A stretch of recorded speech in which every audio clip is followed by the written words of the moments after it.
In episode 2, the daughter of Yang's teacher hops into a taxi and departs from there. Yang requests one of his friends to accompany Xiaotian and show him the school.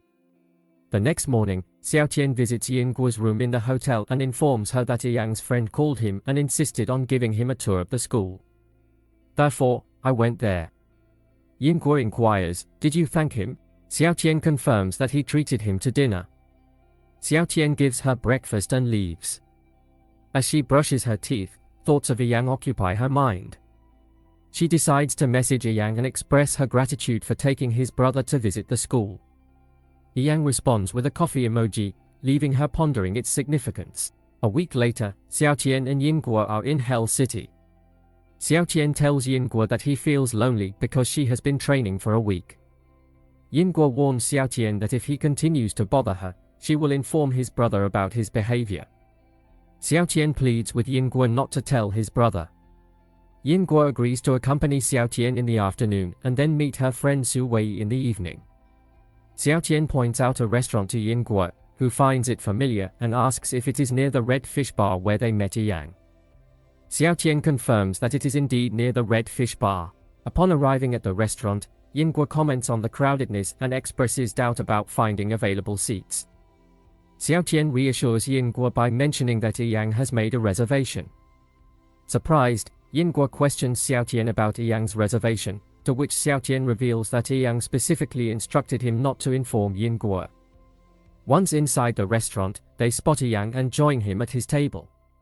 Yang inquires about their food preferences, but Yingguo admits her unfamiliarity with the menu and suggests Yang to place the order instead. Yang orders the food. Xiaotian inquires about the 7-hour journey and asks the purpose of the visit. Yang responds that he is here to help a friend. Xiaotian then questions the frequency of visits, to which Yang replies every 2 or 3 months. Yingguo receives a message from a friend instructing her to purchase coffee beans. Yingguo asks Yang about the coffee bean shop. Yang offers to take Yingguo there, but Yingguo prefers to know the name of the shop instead. Yang mentions that the shop is on his way, but they need to hurry to get there. Yang and Yingguo quickly exit the store, leaving Xiaotian behind. Observing them from a distance, Xiaotian quietly remarks, "They've become so close in such a short time." Yang notices a girl in the store having her boyfriend taste coffee beans. He then decides to offer Yingguo a coffee bean to taste as well. After trying it, Yang gives her 2 more coffee beans to try. Yang inquires about which coffee bean Yingguo wants to purchase. Yingguo shows the picture sent by her friend. Yang instructs the employee to provide them with those specific coffee beans. Yingguo suggests that Yang can leave if he is in a rush, as he keeps checking the time repeatedly. Yang agrees, saying they will meet later, and then leaves. Yingguo purchases the coffee beans and instructs Xiaotian to bring them back to the hotel as she has plans to meet Su Wei. Yingguo then takes a taxi to the restaurant where she meets Su Wei and is introduced to Berry, an old friend. Su Wei has already ordered spicy chicken, and they begin their meal. Yingguo appears to have difficulty eating the spicy food. Su Wei asks Yingguo if he can't eat spicy food. Yingguo responds that she enjoys it but struggles with the spiciness. She compliments the chef at Su Wei's boyfriend's restaurant. Su Wei offers to order something different for Yingguo, who declines, saying she will eat later. Yingguo asks Su Wei about the number of Chinese restaurants in the area, to which Su Wei responds that there are not many. Berry then informs Yingguo about a billiard room owned by a former snooker player, frequented by Chinese professional players. Yingguo mentions that her brother plays snooker too, revealing her brother's name as Meng Xiaodong. This surprises Su Wei and Berry. Su Wei questions why Yingguo had not mentioned this earlier. Berry suggests, "Every weekend, we typically visit the billiard room where professional players gather. Since it's Saturday today, I'll bring you all along and introduce you to my friends." Yingguo appears slightly anxious. Su Wei reassures, "There's no need to be nervous. You've just completed your training." Upon hearing this, Yingguo prepares to join them. As they step into the billiard room, a wave of excitement fills the air and everyone exclaims, "The game has begun." Yingguo is taken aback to find Yang participating in the game. Similarly, Yang is also surprised to see Yingguo. Berry informs them that the person he is challenging is the undefeated regional champion. The game starts, and Yang displays exceptional skills, earning applause from everyone. Yang wins the game. The man inquires whether Yang plans to participate in the upcoming 9-ball open. Yang declines, stating that he's just an amateur. Yinguo greets Yang after the game, which surprises Su Wei and Berry. Su Wei inquires if they are already acquainted, to which Yang confirms they have met before. When asked if she is his friend, Yang replies, "I hope so." Yinguo then affirms, "Yes, we are friends." Su Wei then takes Yinguo to play, while Yang converses with the man. The man then declares that Yang will be covering the cost of all the drinks tonight. This news brings joy to everyone else present. A young woman arrives with beverages for Yinguo and Su Wei, mentioning that the winner of the day has ordered them for you. Yinguo hesitates at first, but Yang steps in and insists on covering the cost since he won. Gratefully, Yinguo accepts the drink. Berry beckons Su Wei and expresses, "Have you ever considered that you might be feeling left out?" Yang asks Yinguo why she's here. Yinguo responds by mentioning that she had dinner with her friends, who informed her about the event. Yinguo informs him that she took part in the 9-ball open. Yang inquires if she plans to return with her friends. Just as Yinguo is about to answer, Su Wei enters and informs her that she must leave first. Yang assures her that he will bring her back, but Yinguo believes it will take some time. Yang then mentions that he can return late, but she cannot. Yang wonders if she is concerned, but Yinguo clarifies that she simply doesn't want him to face any difficulties because of her. Yang responds by saying that if she doesn't have any issues, then he doesn't either. Upon hearing this, Yinguo laughs. After they exit, they see snow falling, something Yinguo enjoys. Yang inquires about her feelings towards it. Yinguo mentions it's unlike before.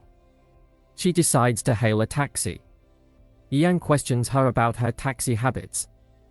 Yinguo admits she prefers the subway but struggles with missing stops due to lack of understanding announcements. Yang invites Yinguo to follow him, assuring that they will reach the subway station in just 15 minutes.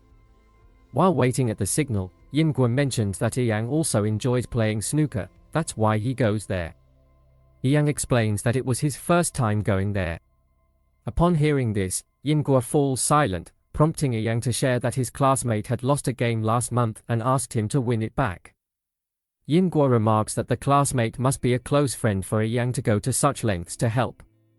Yang clarifies that it wasn't solely for friendship, but rather a mutually beneficial arrangement. He wanted to treat someone to a meal but lacked the time and money, so his friend helped him out by solving his problem. In return, Yang played the game for his friend. Yinguo and Yang are sitting together on the subway when Yinguo mentions that they haven't properly introduced themselves yet. Yang asks what information she would like to know. Yinguo begins by sharing that she came to this place with her brother because he applied to a university here. Her brother wanted to familiarize himself with life here since he had never been here before. Yinguo, on the other hand, had already visited this place before, so she accompanied her brother. Additionally, she mentions that she has also participated in the 9-ball open. Yang says that you have seen all of my legitimate documents. Is there anything else you would like to ask about? Yinguo apologizes for that day, admitting that she wasn't paying attention.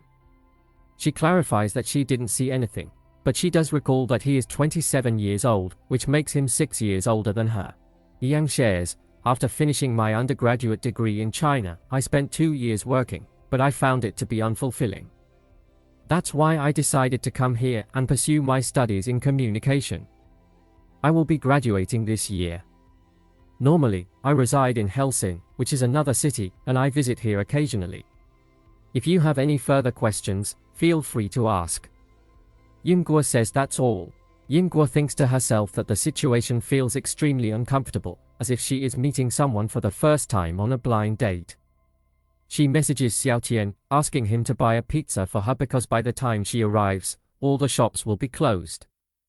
Unfortunately, Yinguo's phone has no signal, so she can't send the message. Yang asks, "There are no signals?" Yinguo replies, "Yes, there are not." And she shows her phone to Yang, who reads the message on the screen. Yang messages Wu Wei to reserve a table at ramen shop. After that, He asks Yingguo if she is hungry, but she declines the invitation to eat. Yang informs Yingguo that he saw her message, but Yingguo mentions that her hotel is far away, so she can't order anything and had messaged Xiaoqian instead. Yang then informs Yingguo that Wu Wei has invited him for ramen and asks if she will join. Yingguo expresses her desire to eat but questions if it is too late. Yang mentions that he hasn't eaten dinner yet, prompting Yingguo to suggest going now since they were both hungry. Yang keeps shifting Yingguo to the opposite side while they make their way to the ramen shop. Yingguo wonders if he only walks on the left side. Yang explains to Yingguo that there are several snow-covered stairs along the way, and if she doesn't notice them, she might accidentally fall. Yingguo now comprehends why Yang was doing this. He was concerned about her safety. Finally, they both reach the ramen shop.